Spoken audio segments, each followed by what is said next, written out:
la contractualisation entre les OP semenciers et l'État, l'amélioration de la planification pour la mise en place des intrants, le renforcement du dispositif de contrôle de qualité des intrants et une évaluation régulière des programmes de subvention et de reconstitution du capital semencier. Donc pour la troisième thématique, accès au matériel agricole. La question centrale en rapport avec les forces, faiblesses, opportunités, risques retenus et quelle politique et stratégie durable de mécanisation pour les différentes zones agroécologiques.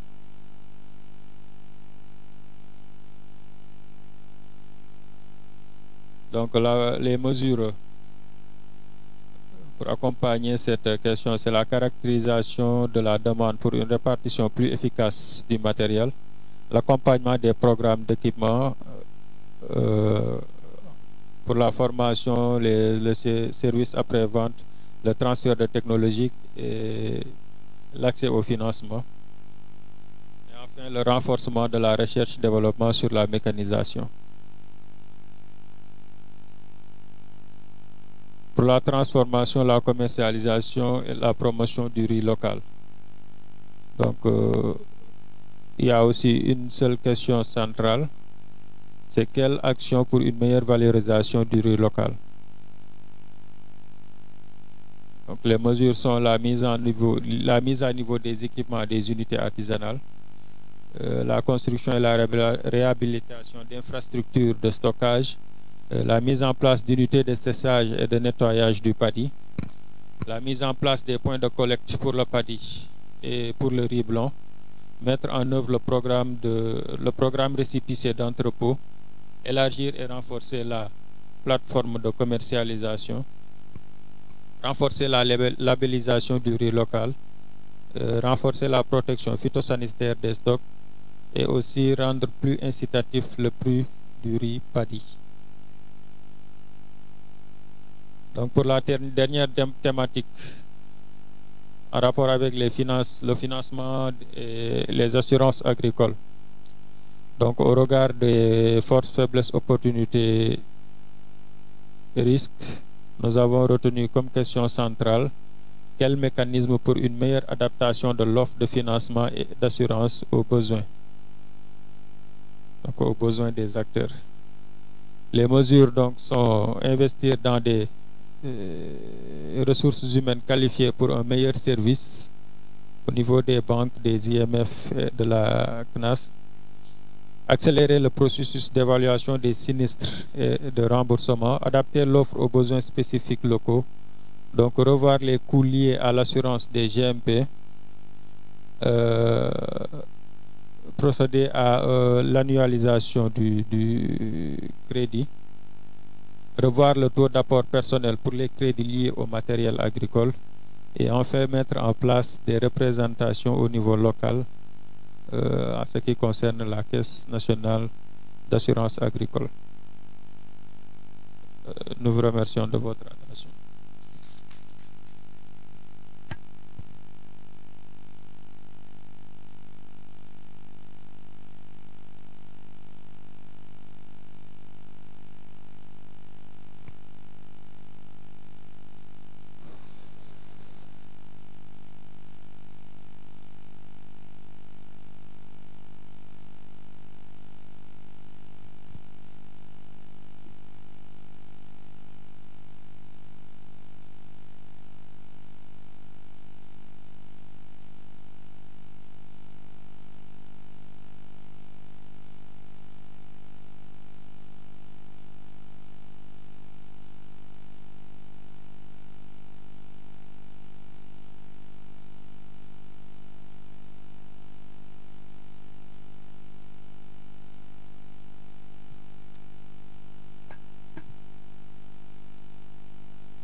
Voilà. Nous, ce qu'on a eu à faire, d'abord, le groupe a jugé de d'élaguer la partie, du moins de présenter juste que les questions centrales et les mesures préconisées. Pour ce qui concerne les aménagements hydro-agricoles, on a deux questions centrales. La première, c'est comment augmenter les aménagements de qualité avec une maîtrise de l'eau. La deuxième question, c'est comment assurer l'entretien des aménagements hydro-agricoles. Comme mesure, on a mettre en application les PEAS, compléter l'arsenal juridique et réglementaire pour faciliter l'accès aux fonciers. On a facilité l'accès du crédit à long terme, faciliter l'accès aux sources d'énergie pour l'irrigation et au matériel. On a aussi, comme mesure, renforcer les fonds de maintenance.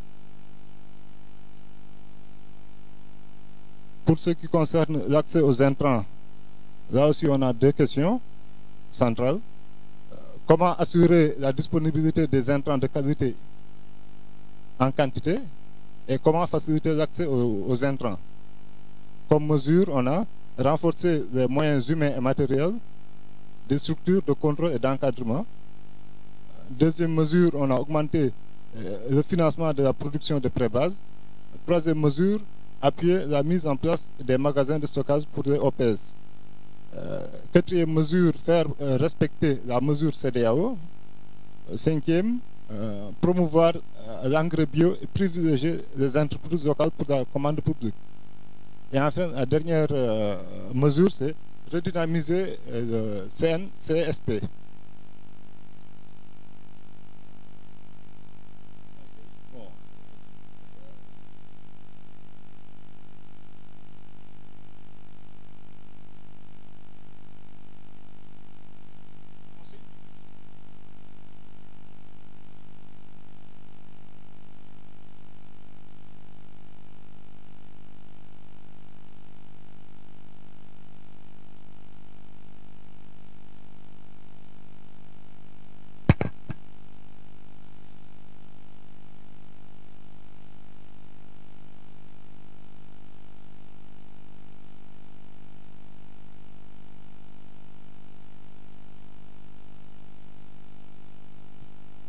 Comme ça.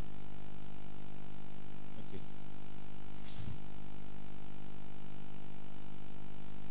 Pour ce qui concerne l'accès au matériel et équipement, là aussi on a deux questions. C'est comment disposer de matériel adapté et de qualité pour augmenter la productivité du riz. Comment assurer un bon entretien du matériel par l'expertise locale. Pour les mesures, on a impliqué les utilisateurs dans le choix du matériel, renforcer la subvention, diversifier les fournisseurs, former les utilisateurs et les artisans, assurer la disponibilité des pièces de rechange, développer des filières en machinisme agricole. Pour ce qui concerne la transformation, commercialisation et promotion du riz local, on a comme question centrale comment assurer la transformation pour un riz de qualité en quantité suffisante et comment assurer la commercialisation du riz local. Pour mesure, on a augmenté le fonds de commercialisation, faire respecter les quotas de riz local pour les importateurs, une meilleure répartition des unités de transformation, implanter de nouvelles unités modernes, surtout dans les zones qui n'en ont pas, baisser la TVA, améliorer le paquet technique des UDA, construire des magasins de stockage, installer des séchoirs, formation sur les bonnes pratiques agricoles pour un pâtis de qualité, campagne de promotion du riz local, promouvoir la labellisation, améliorer les emballages. En ce qui concerne les informations sur les caractéristiques du riz local. Pour ce qui est du financement et assurance, là aussi on a deux questions centrales. C'est comment assurer le financement durable de la chaîne de valeur riz locale Et comment améliorer l'offre d'assurance prenant en compte les besoins des producteurs. Pour mesure, on a augmenté le capital de la banque et des sociétés d'assurance, augmenté le fonds de commercialisation, augmenté les lignes de refinancement, encadrer la police d'assurance, diversifier l'offre d'assurance, éducation financière et enfin encadrer les contrats. Je vous remercie. Vous avez entendu, je sens que vous êtes même complémentaires, souvent, voilà. Donc, c'est ouvert. Est-ce qu'il y a des questions centrales ou des mesures centrales qu'on a oubliées ou bien qu'on a mises ici qui sont inutiles?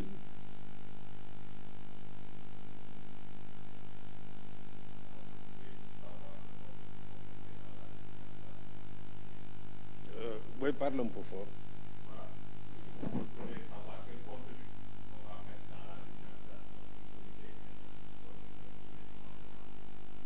Le comité là, ce qu'on a développé tout à l'heure, le comité consultatif là.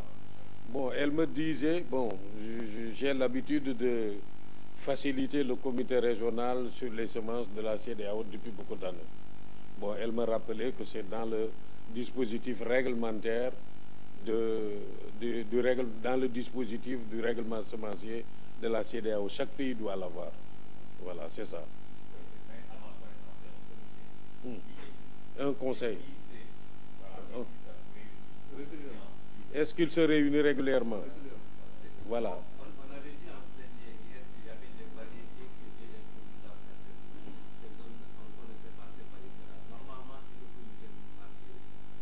Normalement.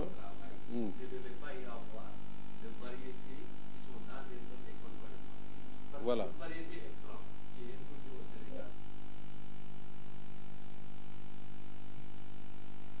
Donc, par rapport... Attends. Oui.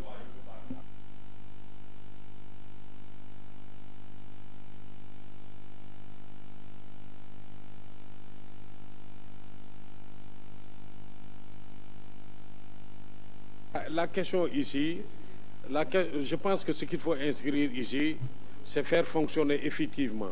C'est-à-dire ce qu'on veut, ce qu'on souhaite, faisons fonctionner effectivement. Faire fonctionner effectivement ce conseil. Voilà, ça c'est la préoccupation, quoi. Hein? Le conseil existe. Ouais. Il faut le faire fonctionner effectivement. Faire fonctionner effectivement. Voilà. Occupation, d'autres questionnements. Oui, allez-y.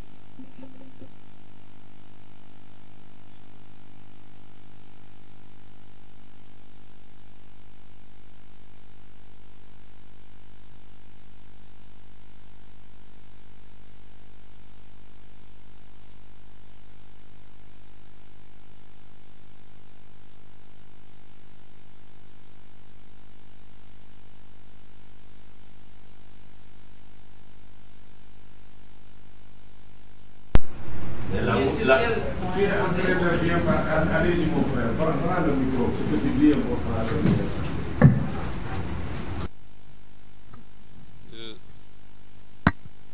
Donc, je disais que j'ai l'impression que les gens s'appesantissent surtout sur les conseils.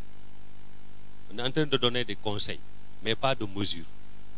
Par exemple, sur l'aménagement hydro-agricole, tout le monde sait qu'on doit investir. La mesure, donc, ne peut pas être investir. La mesure doit être l'ensemble peut-être des règles ou de lois qu'il faut mettre en place pour favoriser l'investissement. Parce que dans le groupe 1, les mesures, j'ai vu investir. Mais comment investir? Quels sont les leviers sur lesquels il faut appuyer pour favoriser l'investissement? Je pense que c'est ça la mesure. Que ça soit public ou privé, mais quels sont les leviers sur lesquels il faut appuyer pour favoriser cet investissement? Mise en place de fonds, faciliter l'accès au crédit, tout ça, par exemple, diminuer le TVA, c'est ça les mesures que l'État doit prendre. Hein?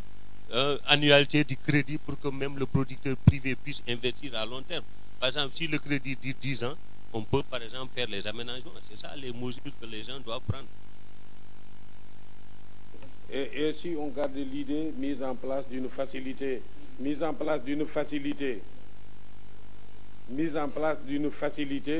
pour inciter pour inciter l'investissement dans l'aménagement hydro-agricole. Voilà, mais tu as dit public-privé, bon, bien que public, il y a une composante, ça, on ne peut pas le dédier au privé, les barrages, les machins, etc., les structurants privés pour le reste, quoi. Parce que le privé, on a dit hier ou avant-hier, est beaucoup, le plus grand pourcentage d'aménagement maintenant, c'est de plus en plus de type privé. Donc, il faut qu'on incite le secteur privé national comme le secteur privé étranger à s'investir dans les investissements. Maintenant que l'État, une fois que l'État a fait les investissements structurants, les grands investissements structurants. Ouais. C'est ça l'idée. Voilà, on va garder ça et puis on va essayer de formuler quelque chose.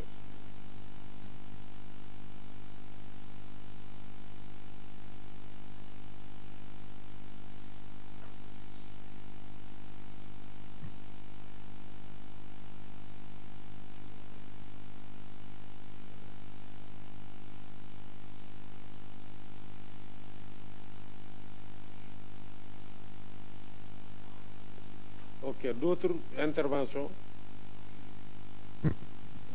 Oui, allez-y, Tanor.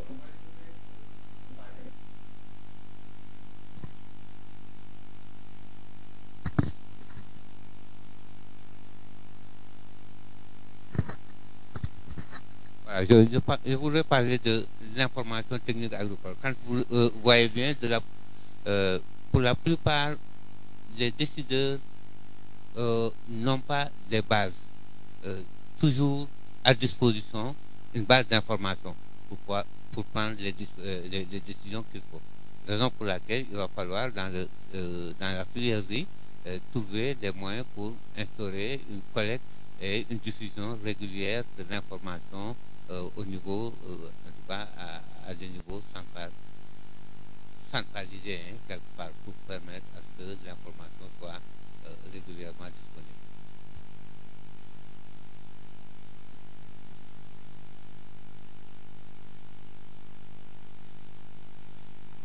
Détecter à temps, voilà là où ça, etc. Je pense que lié à ça, je pense que quand on a pris la décision qu'on va aller vers l'autosuffisance, on a donné des cahiers de charges à la SAED, on a donné des cahiers de charges à la Sodagri, peut-être on a donné des cahiers de charges à d'autres acteurs. Bon, on aurait dû donner y compris privé, comme nous sommes en train de dire. Peut-être, je ne sais pas, hein, peut-être ça existe, mais c'est ma perception de dehors. Mais vraiment un dispositif de suivi qui est très serré. Un dispositif de suivi qui est très serré, qui permet, parce que bon, l'objectif était, bon, c'était d'avoir l'autosuffisance en 2 ans, 3 ans. Donc tous les 3 mois ou tous les 4 mois, on devrait mettre les acteurs autour d'une table pour vérifier est-ce que chaque acteur a vraiment joué son rôle.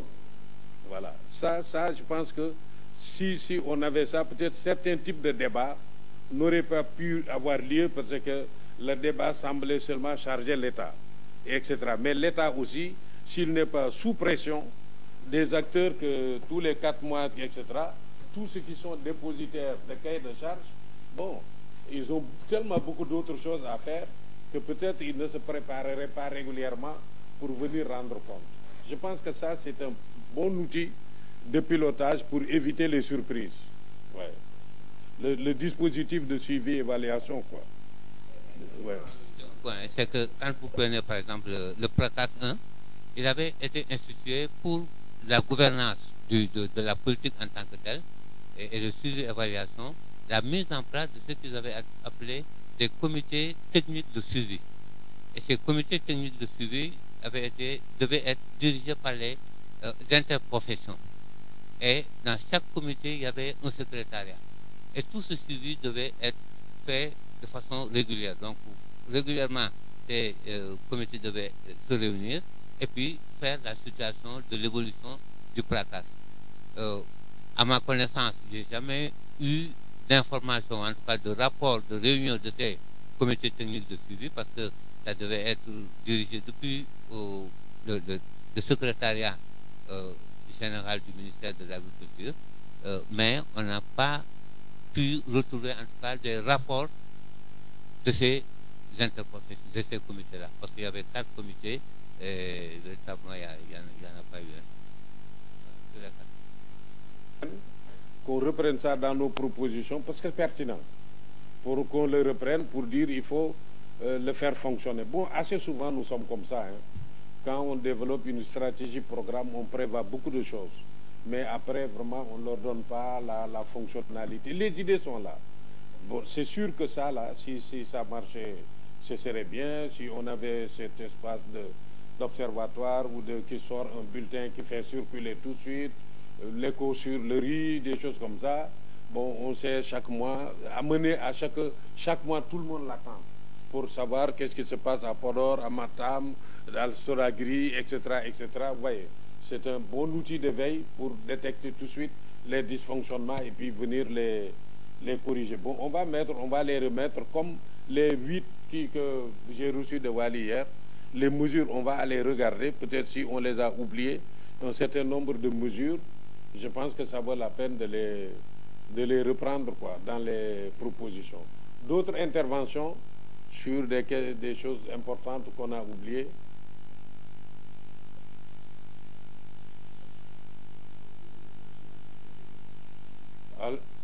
D'autres? Oui?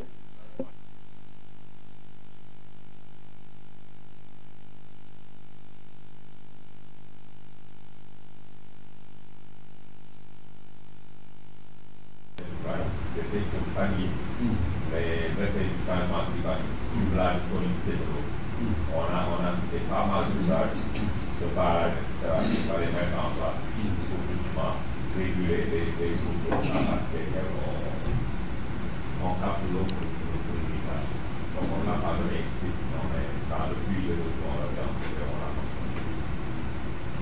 D'accord, on le prend. J'avais vu que quelqu'un avait mis centrale faire pour lutter contre ça, etc. Mais on va le prendre. De toute façon, ça permet, c'est une préoccupation pour habiller toujours les propositions, pour les justifier, quoi, etc.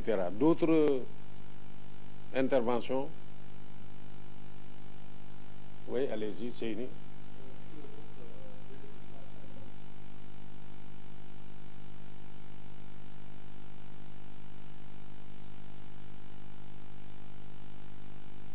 On a vraiment montré qu'il y a nécessité de réhabiliter certains aménagements. Est-ce que vous pensez que ce n'est pas la peine ou bien c'est une omission? Merci.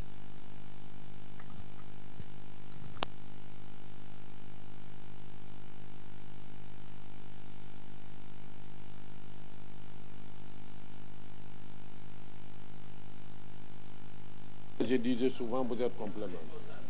D'accord.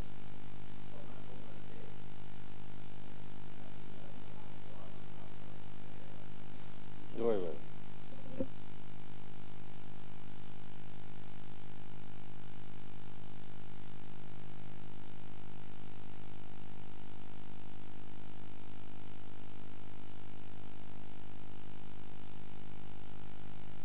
Intervention.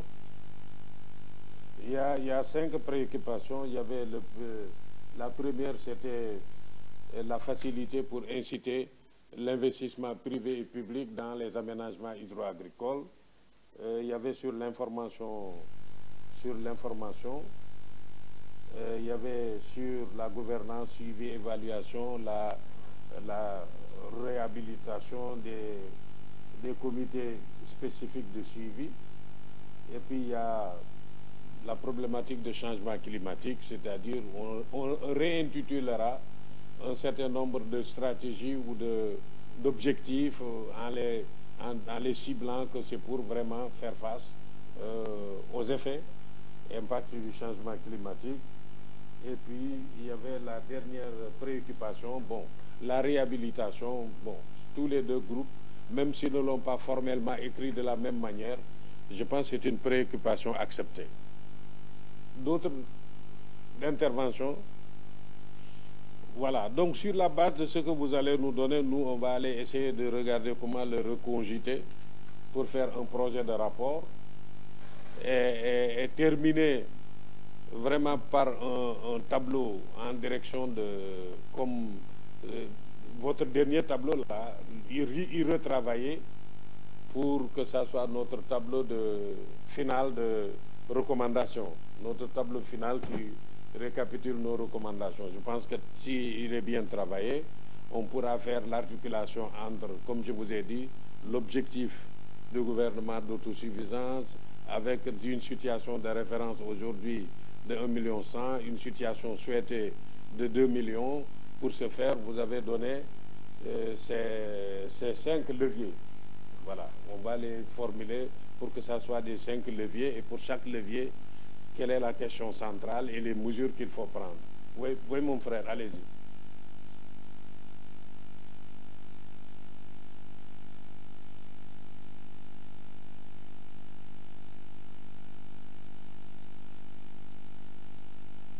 Les moyens qu'il faut, les ressources humaines.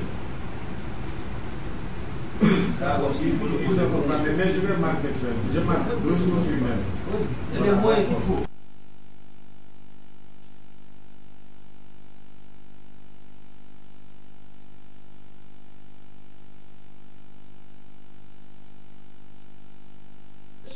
Dans le programme national d'investissement agricole, c'est même un axe.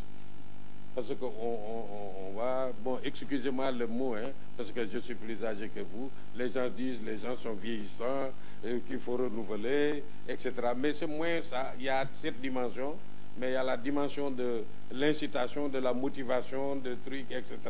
Il y a tous ces trucs de dimension. Ça, c'est des choses qu'on mettra dans des textes d'habillement. Voilà, d'accord. OK. D'autres choses? Oui, allez-y, Ousseini.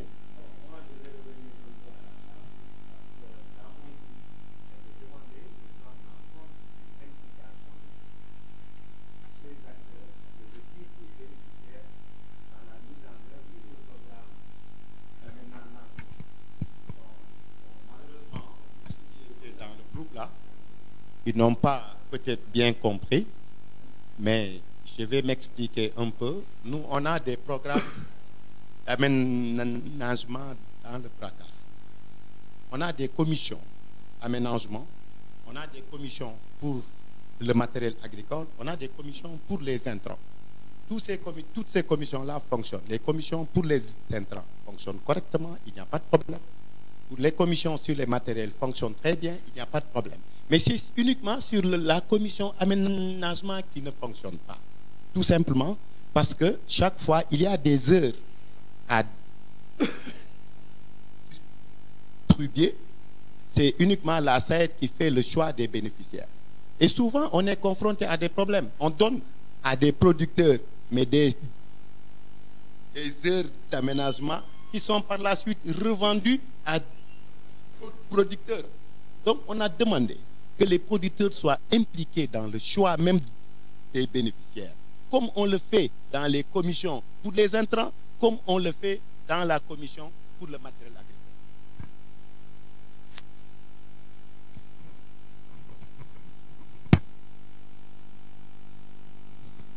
De manière générale, des programmes, mais tu as donné des informations importantes. Déjà, c'est bon qu'on sache qu'il y a déjà des commissions où les acteurs sont des commissions aménagement, des commissions matériel agricole, des commissions intrants. C'est déjà quelque chose d'important. Maintenant, le problème est leur fonctionnalité. Donc, ce que tu as dit, quoi. Il faut que ces commissions-là, d'abord, tout le monde n'était pas au courant. Peut-être que ce n'est pas une bonne pratique déjà dans la zone Sodagri et ailleurs. Mais alors que c'est une bonne pratique, peut-être qu'il faut généraliser. Voilà, les commissions, quoi. Je prends note. Je prends note. OK, oui, Guy.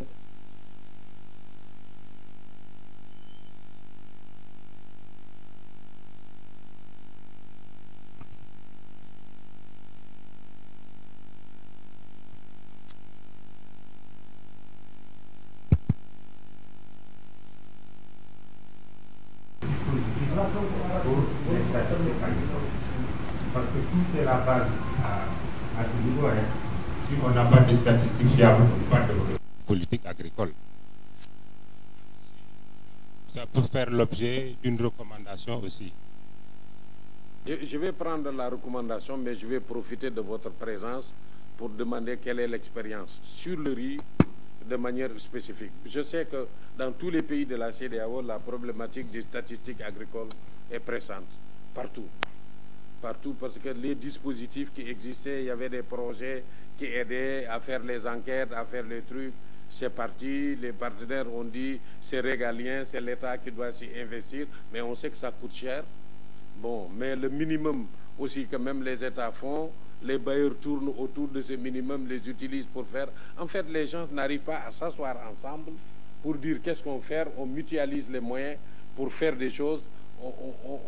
Par exemple, on va dépendre de celui-là, on le critique, mais on attend de lui seulement. C'est quand il finit que nous, on met nos graves, nos couleurs, nos trucs pour faire plus joli, comme si on avait ajouté des choses, or on n'a rien ajouté. Mais je voulais demander votre expérience pratique. Sur le riz, si j'ai bien compris, sur le riz, ce n'est pas la DAPSA qui fait, c'est la SAED, c'est la Sodagri. Il s'appuie sur le dispositif SAED-Sodagri. Je voulais que, bon, objectivement, hein, c'est notre pays. Vous jugez, est-ce que c'est pertinent, est-ce que c'est bien, est-ce qu'il faut le renforcer, c'est comment, pour que ce qu'on dit soit précis. Pour ce qu'on dit, on est dans le riz, pour que ce qu'on dit soit précis et spécifique au riz. Allez. Parce que je sais que c'est votre... Allez-y, Cham. Il y a mon frère de Lankar. Et puis, je sais que dès que Cham prend la parole, Ousseynou va le contredire. Je commence par Lankar.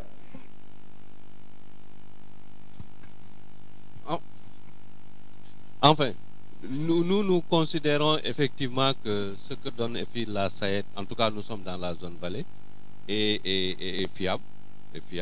Ce que nous, peut-être, nous pouvons les ajouter, c'est qu'eux, ils ne donnent que ce qu'ils font, pas ce que les autres font. Donc, l'information reste totale. Voilà, parce qu'il y a des projets et programmes qui font autre chose. Il y a l'ANCAR, peut-être, il y a d'autres structures qui font autre chose. Mais quand la SAED donne des statistiques, c'est à son niveau. C'est des statistiques. Ça ne reprend pas tout ce que font tous les acteurs autour du riz.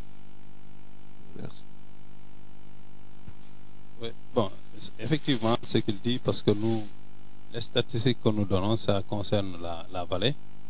Et donc, depuis 1965, donc c'est la SAED qui produit les statistiques en ce qui concerne l'agriculture irriguée. Et nous avons une méthode qui est très connue. Déjà, sur la mise en valeur, c'est un recensement exhaustif de l'ensemble, ce qui est mis en valeur. Nous avons même un bulletin qui est publié chaque semaine pour donner l'évolution des superficies semées. Parce que, en fait, ce que nous permet de le faire, c'est parce que nous avons des aménagements qui sont réalisés et donc dont nous connaissons déjà les superficies. Tout aménagement réalisé, que ce soit par la puissance publique, que ce soit par le privé, les informations donc nous remontent à travers un recensement qui est fait par le dispositif. Tout nouveau aménagement réalisé, que ce soit un privé, que ce soit l'État, donc ces superficies sont recensées et sont mises dans notre base de données. Et en plus de la base de données, nous avons le système d'information géographique. Et nous avons donc des images même sentinelles. Au jour d'aujourd'hui, on peut vous donner les images, sortir les images à partir de cette date. Ce qui existe, ce qui est mis en valeur ou c'est mis en valeur. Nous disposons même comment ça s'appelle là, de drone en cas de besoin. Oui, drone. Voilà. Donc, et ce système d'information géographique, nous faisons la relation, la liaison avec la base de données pour voir est-ce qu'il n'y a pas donc des problèmes pour pouvoir les rectifier. Et c'est ce qui nous permet à chaque fois de savoir exactement quelles sont les superficies qui sont mises en valeur. Bon, ça c'est du point de vue donc mise en valeur. Maintenant sur les rendements, donc c'est sur la base donc de pose de carré de rendement, carré de sondage. Donc nous prenons donc en moyenne presque 10% des superficies qui sont cultivées, et nous prenons en compte tous les types d'aménagements donc qui sont mis en valeur. Et c'est comme ça, sur cette base, qu'on sort un peu donc la production. Il nous arrive même des fois de comparer au hasard les sondages de rendement avec l'estimation de la production par télédétection qu'on a eu à faire. Nous avons donc des spécialistes dans ce domaine. Et même des fois de faire la comparaison sur le sondage de rendement et le nombre de sacs produits par les producteurs. Donc ce qui fait qu'on fait en sorte le maximum possible de s'approcher donc de la réalité. Ce qui nous donne cette possibilité, c'est parce que nous avons un dispositif de suivi qui peuvent nous le donner. Donc maintenant, mais dans toute chose, tout système de statistiques est perfectible, parce que nous-mêmes, chaque fois, on se remet en cause. C'est récemment qu'on a commencé à prendre les drones, etc. Mais pour preuve, pour vous dire que avec le projet MCA, Millennium Challenge, avant que le MCA accepte de prendre les statistiques de la SAED, ils ont pendant près de 2 ans, ils ont fait des vérifications, des évaluations, des audits de notre système de collecte d'informations avant que le projet accepte que la SAED fournisse les indicateurs donc, par rapport à leur projet. Donc je pense que c'est ça que nous faisons.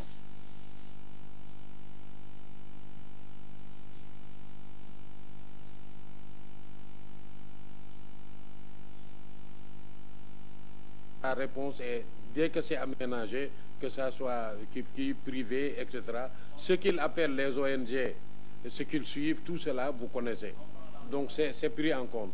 Pris en compte dans notre base de données. On a même des conseils écoles qu'on appelle zone privée. Ouais. Conseil école zone privée. Ouais. Donc tout ce qui est aménagé est recensé dans la base de données. Sauf ce que nous ne prenons pas en compte, c'est la CSS. C'est la CSS. Ce que la CSS est en train de faire. La compagnie sucrière. Voilà. Que nous, on a vraiment de sérieux problèmes avec les statistiques agricoles. Bon, c'est vrai que chaque fois, on parle de prévisions. Mais nous, ce qu'on constate, ce sont des prévisions qui ne sont jamais validées. Je dis qu'on a de sérieux problèmes avec les statistiques agricoles. Et souvent, nous, chaque fois, souvent, avant la fin de la campagne,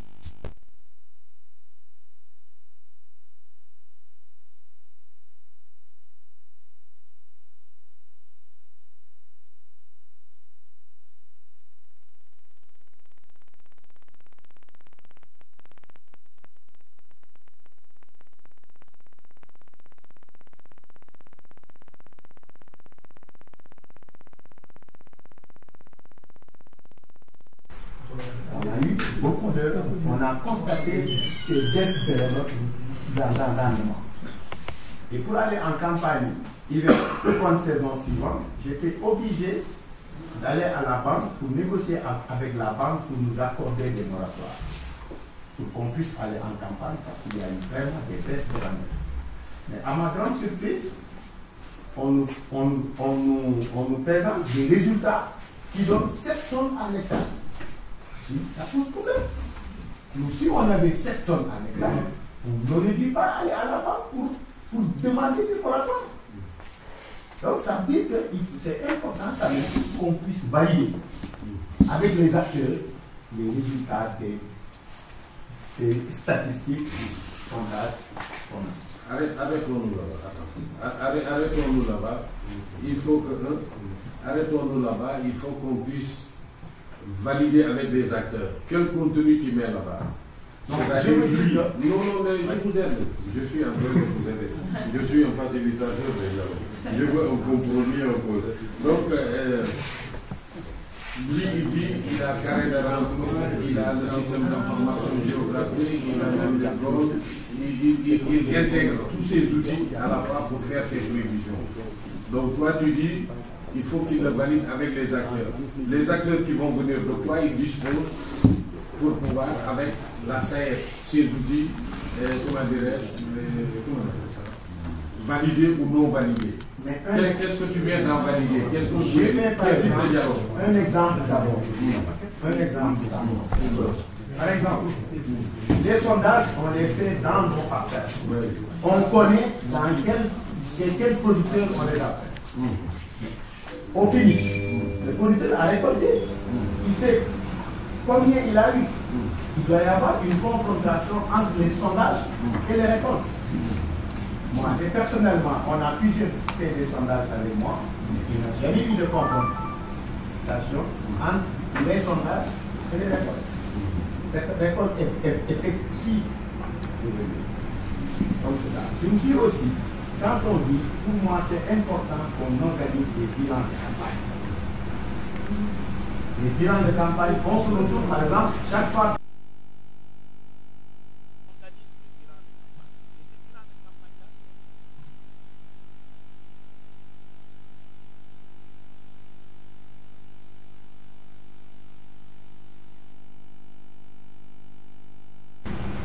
Je pense que bilan de campagne, personne ne répond. Bilan de campagne, est-ce qu'il y a quelqu'un qui est bon? On peut recommander. Peut-être c'est des moyens, peut-être c'est des trucs, mais on peut recommander. Maintenant, c'est toujours...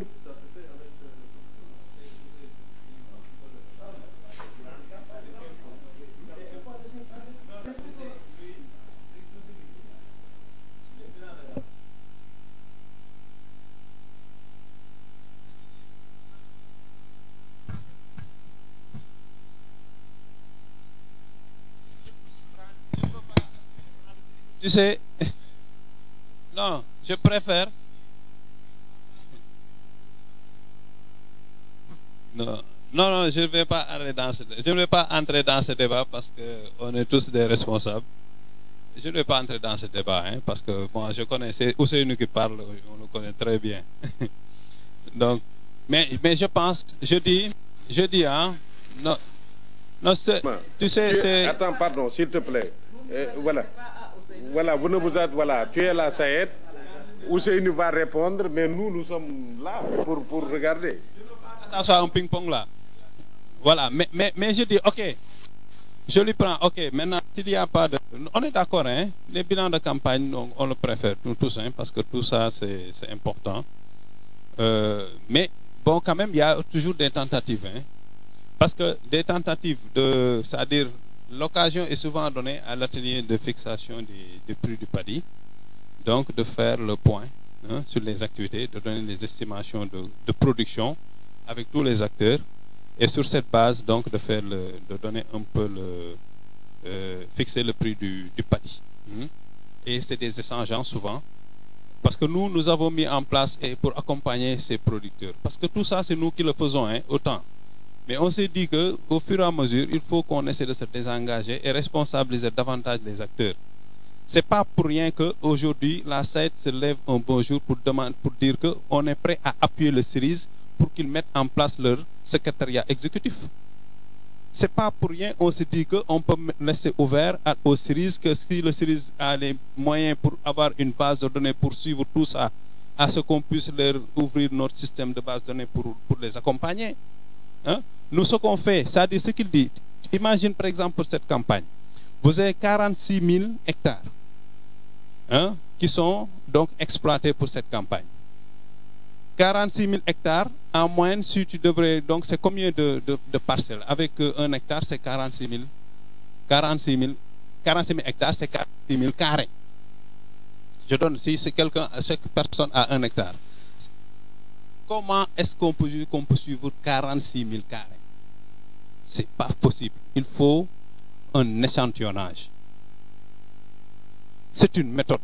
Et c'est une méthode scientifique jusqu'au moment où on va nous dire que cette méthode-là n'est plus fiable, trouver une autre méthode.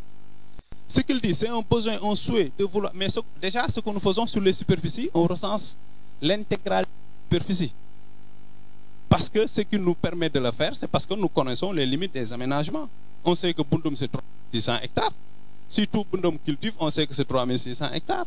On sait que lui, son périmètre, c'est ça, etc., etc. Maintenant, je pense que les résultats sur les productions au niveau de la vallée, nous, même sur les 1 million et quelques mille tonnes produites, on est à 454 000 tonnes. Aujourd'hui, on nous dit même que c'est le pluvial qui devance l'irrigué. Il y a même des producteurs qui disent que non, ce n'est pas possible, les gens ne peuvent pas nous dépasser. Nous, on leur dit que c'est ça qu'on a trouvé. Et on est à 454 000 tonnes de paddy produite. L'estimation des rendements a donné une production de 454 000 tonnes. Les 1 million, c'est au niveau national. Nous, on n'a même pas produit la moitié. Et je me rappelle, le jour où il y avait même les gens, mais les producteurs même se disent, mais nous, vraiment, on doit faire plus que ça. Donc, on n'a que 454 000 tonnes. Et les 454 000 tonnes, et moi, je pense que ça ressort, c'est ressorti donc des sondages de rendement. Donc, moi, je pense que c'est ça. Et je l'ai dit tout à l'heure que, malgré ce système que nous avons, nous, l'idéal serait, en termes d'estimation, de recenser l'intégralité. Même si on pouvait avoir la possibilité, parce que, à ce que chaque producteur nous transmette sa production, rien n'est plus fiable que cela. Mais pour ça, il faut au moins qu'en face de nous, qu'on puisse avoir des organisations qui sont outillées, qui peuvent nous donner le niveau de production. C'est en cela que peut-être le CIRIS a un rôle aussi important à jouer à ce niveau. Voilà. Je vais vous dire, j'ai fait 10 ans au SILS. J'étais le conseiller en sécurité alimentaire. C'est moi qui ai mis en place le dispositif, les diapers, tout ce que vous entendez. J'ai mis le dispositif qui vous fait les campagnes là, les campagnes avec DAPSA dans tous les pays pour faire. Avec un dispositif, on dit au mois de mars, on se prépare. Déjà au mois de septembre, avec les outils qu'on a, intégrant les outils physiques sur le terrain et les outils modernes dont tu as parlé, on peut déjà commencer à avoir une idée de comment la campagne va se dérouler. Après, on vient en octobre faire les missions de terrain. Et après les missions de terrain, il y a des missions encore pour maintenant dire, voilà la production définitive. Maintenant, chaque étape, il y a une concertation autour de l'étape. Chaque étape, il y a une concertation autour de l'étape. Qu'est-ce qui, par exemple, compte tenu du caractère stratégique du riz, compte tenu de tout ce que j'entends à droite, à gauche, bon, le partenaire qui est favorable à la politique de l'État d'offensive, il applaudit. Mais vous savez, il y a des partenaires, ils ne souhaitent pas qu'on produise le riz, ils souhaitent qu'on importe le riz. Eux là, dès qu'ils entendent que Ousseynou est réfractaire à quelque chose, c'est ce qu'il va mettre en exergue. Parce qu'ils voilà, il n'aiment pas notre programme d'autosuffisance en riz, etc. Et ce n'est pas les moindres.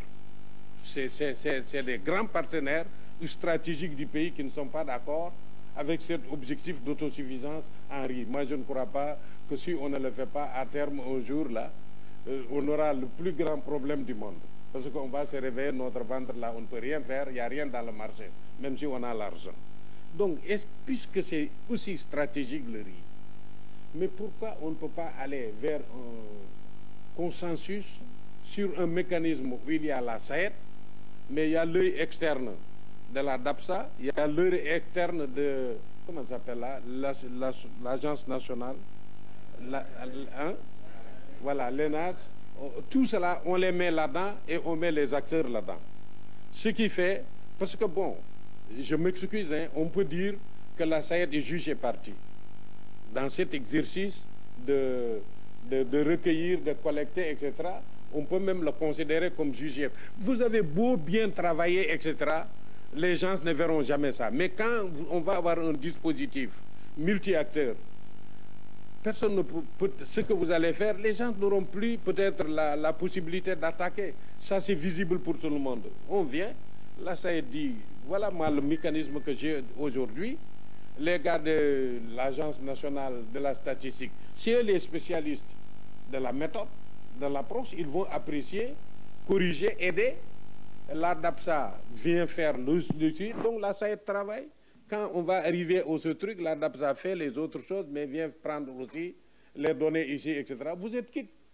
Est-ce que ça gêne ça gêne quelqu'un. Pourquoi on ne peut pas arriver à ce dispositif multi-acteurs pour définitivement régler ce problème, ne pas prêter de flanc à ceux qui sont contre notre politique d'autosuffisance en riz. Oui, je te donne la parole, après je donne la parole à quelqu'un d'autre.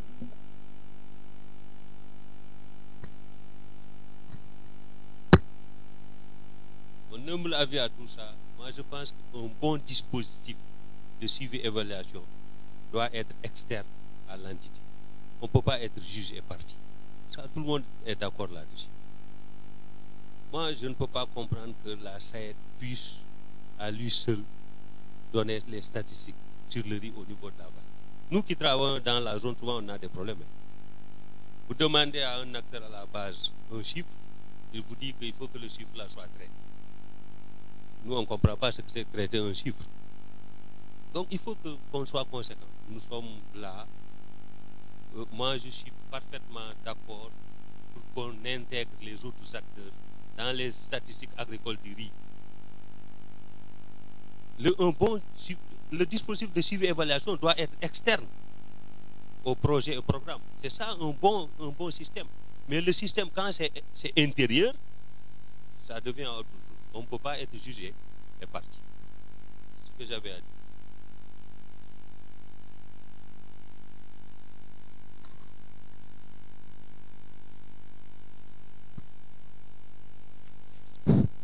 Président, hein?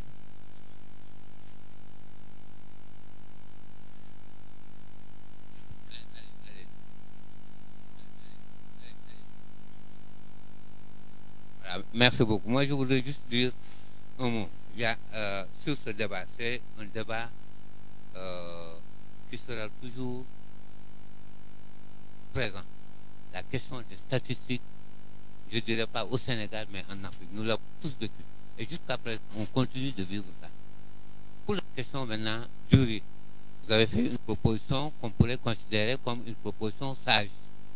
Sage dans la mesure où tous les autres acteurs qui tournent autour du riz et qui auraient besoin d'avoir la bonne information sur le riz travaillent avec la SAED et peut-être ceux qui encadrent le riz de manière générale pour eux aussi donner leur, disons, prendre l'information dont ils ont besoin.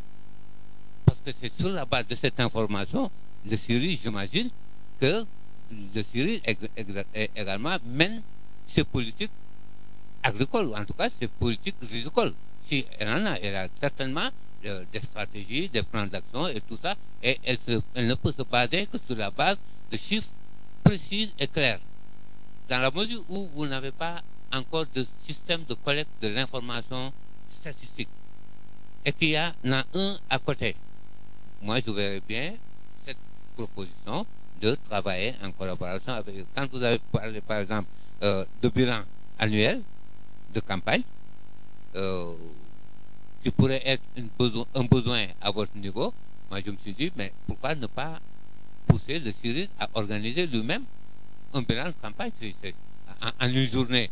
Vous dites, écoutez, moi j'invite tout le monde, amenez vos informations, amenez ceci, nous avons un agenda, voilà une note conceptuelle pour ce bilan, et nous aimerions partager cela avec les autres. Si eux, ils ont un avis à dire sur ça, certainement, ils le diront. Ça, c'est pour la question de la statistique. Maintenant, sur l'évaluation externe, en matière de statistiques, ici, au Sénégal, ce que nous avons connu, c'est toujours une évaluation interne. Les statistiques agricoles ont toujours été le travail des ministères en charge de l'agriculture.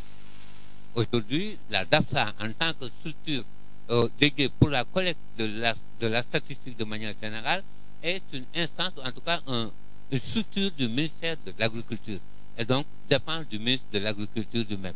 À supposer aujourd'hui qu'on veuille externaliser l'évaluation, en tout cas les statistiques, certainement ça aurait posé tout un ensemble, toute une autre politique. Hein? Mais là, c'est une réflexion, en tout cas, qui peut être continue. J'ai même constaté cette année-ci, bon, je ne sais pas si c'est la première fois ou non, mais ça fait un moment que je ne suis pas revenu dans l'agriculture, Mais j'ai vu que les statistiques agricoles de cette année ont été annoncées par le CIUS. Et quelqu'un qui peut être relativement innocent comme moi, il peut se dire, écoutez, ça a été annoncé par le CIUS, donc la crédibilité qu'on donnerait à ces statistiques pourrait être beaucoup plus importante que si c'était annoncé au niveau national comme ça se faisait. De manière d'habitude, je ne sais pas si je me trompe sur ça ou non. Mais pour terminer mon intervention, je voudrais faire juste une réflexion autour de l'alimentation des systèmes d'information du Mayer, par exemple. Un système d'information est en train d'être mis en place par le papa. Et il est censé contenir l'essentiel des informations dont on parle ici, les statistiques agricoles, tout ce qui est intrant, tout ce qui est superficie, etc. et tout. Mais là, ça passe, de ce que je sais, par les directions régionales de développement rural. Peut-être que Ben m'en dira quelque chose. Il y a tout un travail qui est fait jusqu'à présent. Et quand maintenant la SAED, qui transcende ces directions, en tout cas sur peut-être 2 ou 3 DRDR, a des informations, comment est-ce que ces informations vont passer, disons, vont être intégrées dans ce système? Parce que ce système a aussi besoin de l'information collectée au niveau de la vallée du fleuve Sénégal. Donc c'est à ce niveau-là que je voudrais qu'une réflexion également soit poursuivie pour que l'information en provenance de la SAED puisse intégrer aussi le système d'information du ministère. Voilà ce que je voudrais dire. Merci. Non, attends, Bousseinou.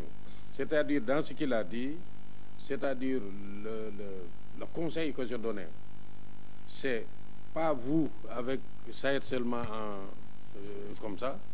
Il y a, quand je dis externe, pas externe du Sénégal, c'est-à-dire pour moi la DAPSA et l'Institut national de statistique, parce que j'ai lu aussi dans la presse, il y avait à un moment donné, bon, on donne des chiffres, le commerce donne d'autres, jusqu'à ce que le Premier ministre a dit non, il faut que le pilotage méthodologique de tous les trucs soit par l'agence, mais l'agence, son bras dans l'agriculture, ça va être le ministère de l'Agriculture. Certainement qui est d'APSA. Mais vous avez une spécificité au Sénégal où les statistiques pour le riz dans la zone nord ou pour le riz dans la zone Sodagri ne sont pas dans ce dispositif global du SILS. Ça, c'est votre spécificité. Donc, comment faire maintenant, comme il y a toutes ces contradictions, il y a tout ce qui tourne autour, ceux qui vous aiment, mais ceux qui ne vous aiment pas l'utilisent contre vous, etc. Mettons une fois pour toutes, on crève l'abcès, les producteurs, ils sont là, la SAED est là, mais d'abord, l'agence nationale, en relation avec DAPSA, dès qu'ils arrivent, s'ils confirment le truc de la SAED, les autres n'ont pas d'autres méthodes, etc. C'est partout comme ça se fait dans le monde. S'ils lui trouvent des choses qu'ils doivent corriger, ils vont corriger, ils partagent. Et ça, c'est un acquis. On ne revient plus sur cet acquis. Voilà le dispositif de collecte, aussi bien des superficies et des rendements, et qu'on va après, sur la base de laquelle on va évaluer. Mais ça, dans ça, là, les acteurs, eux, DAPSA est au-dessus de DAPSA. Celui qui confirme les méthodologies, c'est l'autre, comme on appelle ça, l'agence là. Mais le Sénégal, une autre information que je te donne, il y a quelque part où le Sénégal a, tous les pays du SILS ont donné, comment on dit là, une partie de leur souveraineté au SILS. Ça, c'était pour éviter aussi un certain nombre de débats, qu'on dise que le ministre a manipulé le chiffre ou un truc. C'est pourquoi il y a ces missions conjointes, SILS, CEDEAO, IOMA, comme on appelle, FAO, PAM, etc. Pour c'est des missions conjointes qui sont venues faire les prévisions de production, qui viendront faire les productions finales. Donc on ne pourra pas attaquer aussi le ministère d'un pays pour lui dire qu'il a manipulé les chiffres. Vous savez, voilà. C'est à cause de ça qu'ils ont mis cette source externe pour les produits.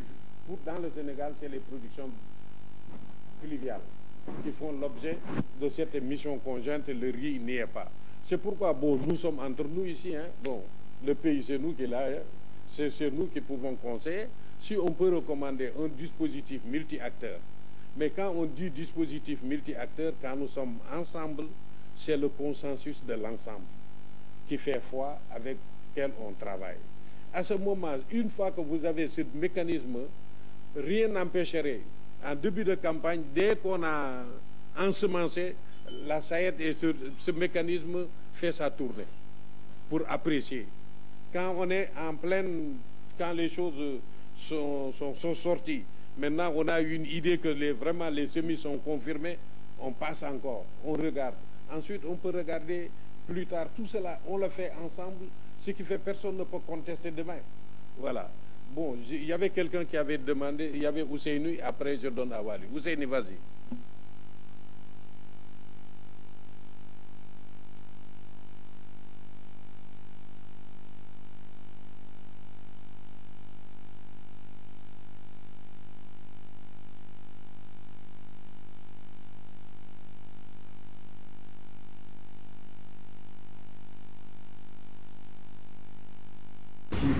Non, j'ai compris les rongeurs avec le passage des rongeurs. Donc c'est ça. Par rapport à 2016, on a eu des difficultés par rapport aux chiffres qu'on a annoncés. Parce qu'on avait des campagnes et tous les producteurs étaient confrontés à ces difficultés. Et on est parti rencontrer la femme pour essayer de trouver une solution. Mais malheureusement, en face, on nous dit que vous avez fait ça. Vraiment, c'était assez compliqué pour nous, avec la banque, pour vraiment négocier ces moratoires-là. Donc ça veut dire quoi? Que ce que vous avez dit, la concertation,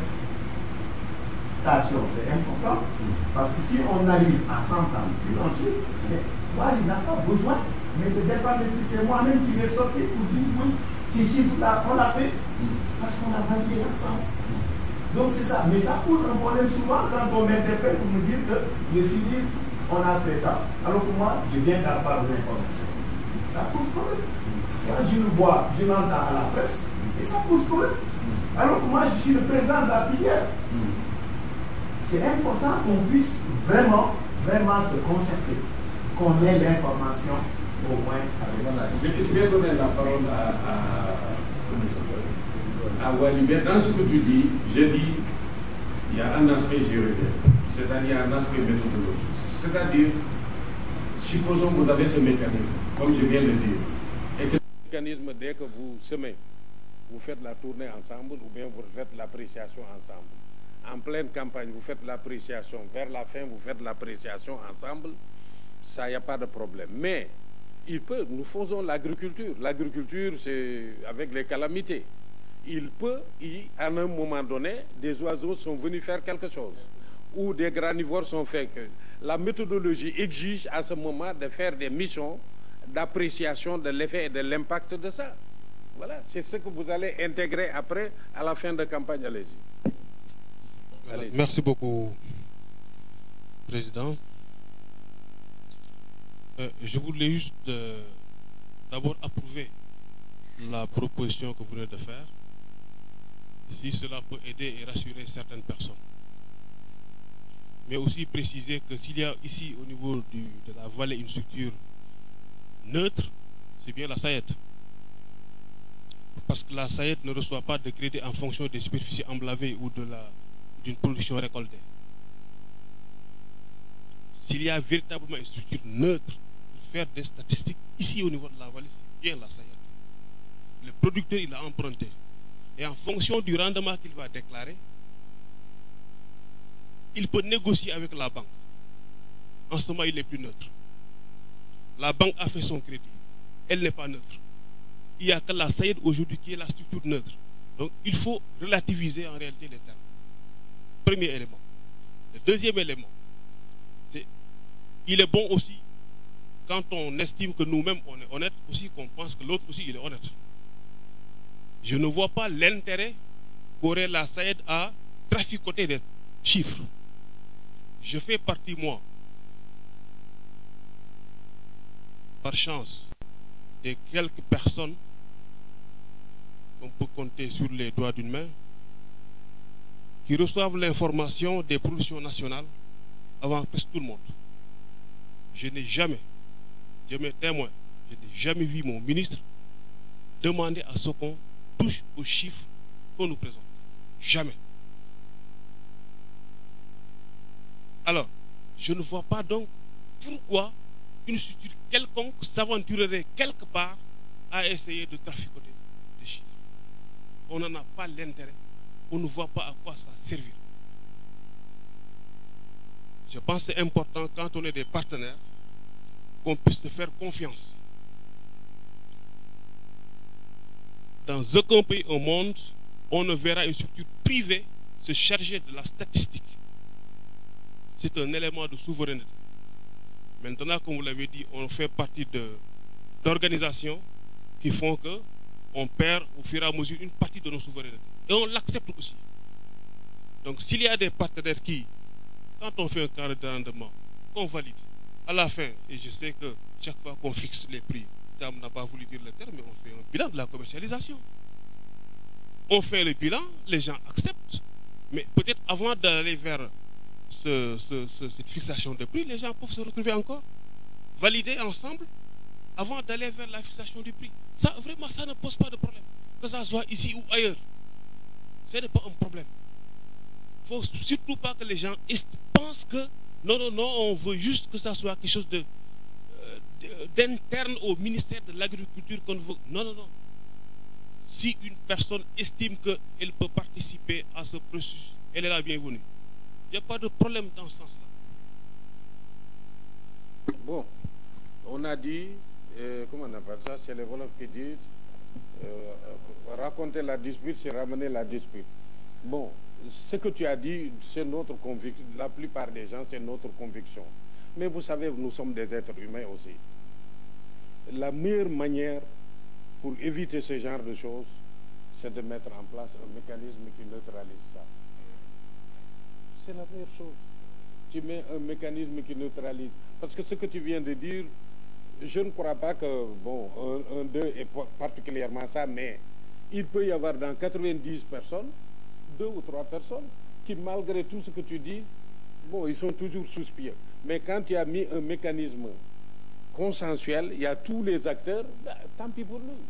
Parce que là c'est sur la base de méthodes, d'approches et de trucs. On a un consensus, on avance. Mais moi, c'est parce que j'arrive, j'entends, j'écoute, j'entends, des partenaires me parlent, d'autres, etc. Je sais que quand le Sénégal a dit « je veux mon objectif d'avoir l'autosuffisance rapidement, etc., etc. », beaucoup ont dit c'est pas possible, etc., etc. Et coûte que coûte, ils voulaient lui démontrer. Il y a des partenaires même qui faisaient des restrictions pour que, etc. Mais vous avez tenu tête. Moi, ce qui m'a intéressé là-dedans, c'est comme je vous l'ai dit là, c'est la tendance. Ce qui est important, c'est la tendance que vous prenez. Et tout le monde note dans la région que depuis que vous avez pris la mesure d'aller à ça, même si vous ne l'avez pas atteint, vous avez eu une croissance que jamais on a eu dans ce pays. Vous avez eu une croissance de production sur le riz qu'on ne voit nulle part ailleurs. Pour moi, c'est ça le plus important. Et maintenez le cap. C'est comment faire pour maintenir le cap. Si vous maintenez le cap, à un moment donné, vous allez dire, nous, on a même dépassé nos besoins, on va commencer à vendre. Maintenez, c'est ça qui est le plus important. Donc, mais les gens nous parlent, ils essaient de te décourager, ils essaient de trucs. Donc, quand il y a ces toutes petites choses, vous mettez en place tout de suite les mécanismes qui neutralisent ça, etc. Ces gens n'auront plus, etc. Parce que vous savez, même des partenaires qui sont contre, ils mobilisent des institutions, hein, ils mobilisent des gars qui leur font des études, qui leur donnent les résultats qu'ils veulent. Même ces gens-là viennent discuter avec moi, j'écoute. Quand il a fini, j'ai dit, bon, moi je ne suis pas d'accord avec toi.